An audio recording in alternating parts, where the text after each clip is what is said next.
Hello, everyone. Welcome to the December 16th special election runoff election night meeting. It is 7 p.m. and this meeting is called to order. Everyone can rise for the pledge.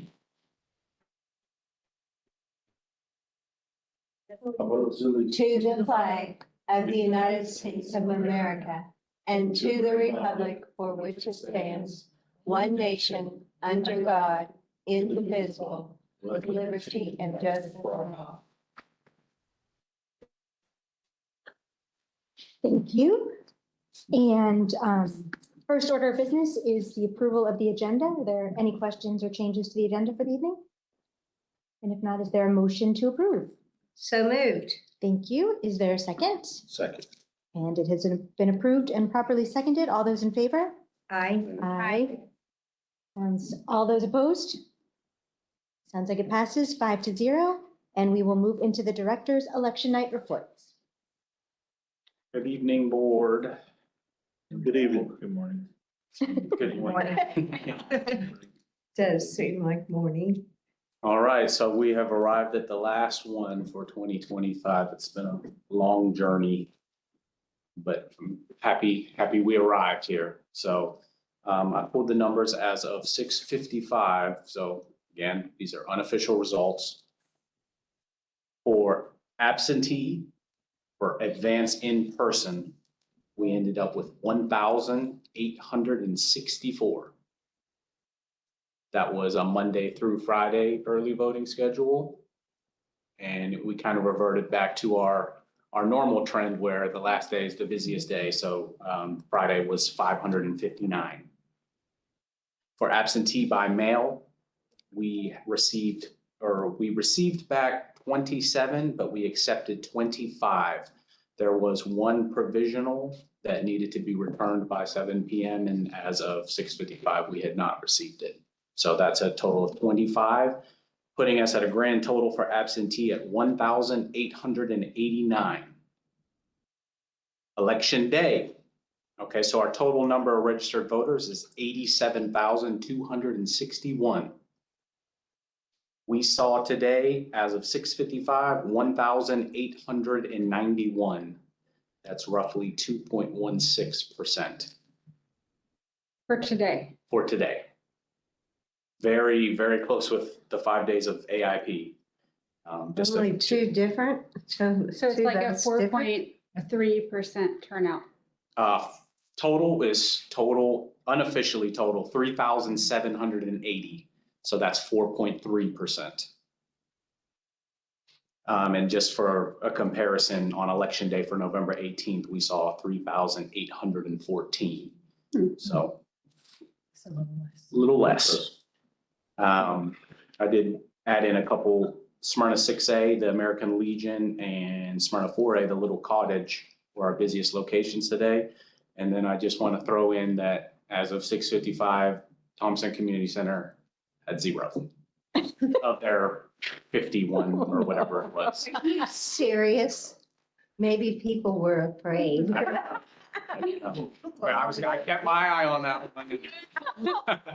Very afraid. That one's getting special consideration. Yeah, oh my gosh, that's crazy. Well, But that is what I have for the results, and now we just wait for them to come back. Any questions? just a refresher, 23 precincts, 21, 21 precincts. Okay, that will affect the time. 17 physical locations though. 17 will be returning. Yes. Any issues today? Nothing major, the typical equipment issues. I will say Smyrna 4A, the Little Cottage, one of our busier ones, we had to replace the scanner, I think 4 times. So not really sure what was going on. We dispatched prep with scanner. They cleaned it first. They had maybe 3 in the emergency bin. They waited around, scanned them in, fine. About 10 minutes later, they called in again. It's not accepting ballots. So luckily they were right down the road. He turned back around. We swapped it out, scanned into ballots. Everything was fine. About an hour later, called back again, acting up again. We swapped it out for a third time, and then I'm not sure what the timeline was, but again, it came through the chat. They're saying there's problems again, so we ended up actually pulling one out of a duplex, one that we know we've used recently.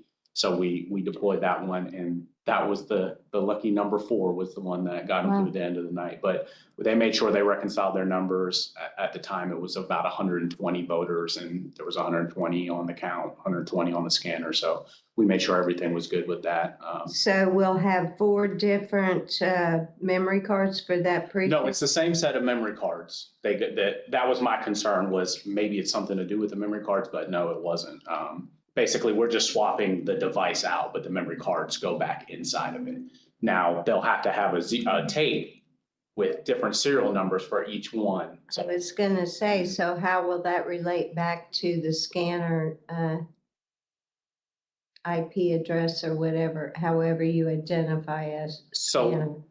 So realistically, if we have the opening 0 tape and the ending tape, that should get us where we are. But depending on how many ballots were scanned in between, all of those tapes should add up. We should be able to add up and then get to where we are at the end. So when they come in, we'll be. There'll be an opening tape each time they open the new scanner. Well, there would be one, Yeah, one 0 tape, but then since there's votes on that, there's no 0 tape because the votes stay on the memory cards. So then there would be a status tape, basically showing the tally results of when that scanner went down and when the new one. And then Those should tie. as a procedure, we always compare what was that number when they power it back up and it's fully operational. They'll say, what number did you have? And then they'll compare that number to what's on the scanner, and it was all good. Michael, when things like that happen and a scanner stops working, do we do any kind of testing or repair before we put that scanner back the next time there's an election? Yes. So depending on what the issue is, if it's something that, they'll get a notification of scanner failure, we know automatically that's something that we cannot repair. So we'll put that on a pallet and we'll request Dominion Tech to come out on site and take a look at it. If he can fix it here, he'll fix it here. If not, then we have to ship it off to, I think, Texas. So we kind of wait until we get a good pallet together of equipment that needs before we send it off. But it's typically, every election, depending on the size, we have something that needs to go off for repairs. I could understand 2 going down. How many total? We did 4 today.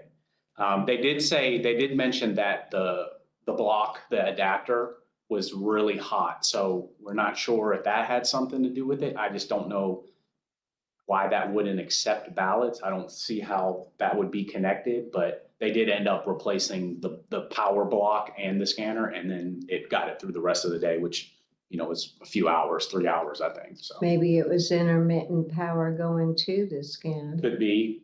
We had them check the lights because there's the light indicators on the front and they were green, so there wasn't anything that, stood out as the problem. That's pretty bizarre. So the last time, on the 4th time, was the time they switched the power block, Yes, that's correct.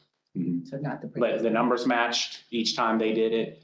The manager did mention to prep staff that there was a couple of times where the voters held on to the ballot, and, that could have played a part in it because those rollers that it rolls through are very delicate. And the second you throw those off, it throws everything else off, and the ballot doesn't align with the scanner, so it won't read it. And that could be a reason why they rejected it.